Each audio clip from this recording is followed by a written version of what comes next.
सातारा विधान परिषदेसाठी राजकीय घडामोडींना वेग आलाय। शरद पवार, रवींद्र चव्हाण सातारामध्ये आहेत। कराडमध्ये महायुतीची महत्त्वाची बैठक होणार आहे।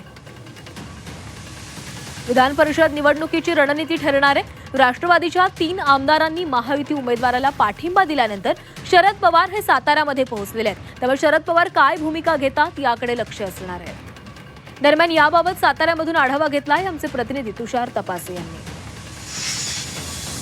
विधान परिषद निवडणुकीच्या अनुषंगानं सातारा जिल्ह्यात अनेक घडामोडी घडत आहेत। आज रवींद्र चव्हाण भाजपचे प्रदेश अध्यक्ष साताऱ्यात येत आहेत। त्याचबरोबर खासदार शरद पवार देखील आज साताऱ्यामध्ये येत आहेत। दोन्ही जे महाविकास आघाडी असेल आणि महायुती असेल या दोन्ही उमेदवारांच्या एकूण प्रचाराचा रणधुमाळी आज साताऱ्यामध्ये आपल्याला पाहायला मिळणार आहे। खरं तर ह्या बैठका ज्या होत आहेत त्या महत्वपूर्च्या समजल्या जात आहेत। भाजपचे रवींद्र चव्हाण यांची जी बैठक होती ती कराडमध्ये होती आणि या कराडमधल्या बैठकीमध्ये मंत्री शिवेंद्रसिंहराजे भोसले आणि मंत्री जयकुमार गोरे यांना या ठिकाणी त्या बोलवण्यात आलेल्या आहे आणि त्यामुळे सविस्तर चर्चा बैठकीत या होणार आहे। पण असं असलं तरी शंभूराज देसाई हे कुठेतरी नाराज आहेत। अजून महायुतीकडून त्यांना बोलवण्यात आलेलं नाहीये, कोणत्याही बैठकींना त्यांना बोलवलेलं नाहीये। त्यामुळं काल त्यांनी स्पष्ट असं सांगितलं की येऊ नको तर कोणत्या गाडीत बसू अशा पद्धतीची माझी अवस्था आहे।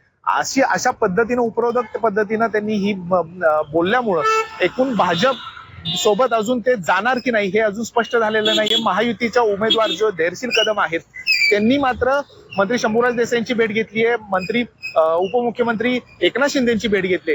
एकूण घटनाक्रम बघता कुठेतरी महायुतीमध्ये बिघाडी आहे साताऱ्यामध्ये आणि याचा फटका हा महायुतीला बसू शकतो, महायुतीच्या उमेदवाराला। पण महाविकास आघाडीच्या उमेदवाराला याचा फायदा होऊ शकतो आणि एकूण चित्र तसंच दिसतंय। शरद पवार सुद्धा आज साताऱ्यामध्ये येत आहेत।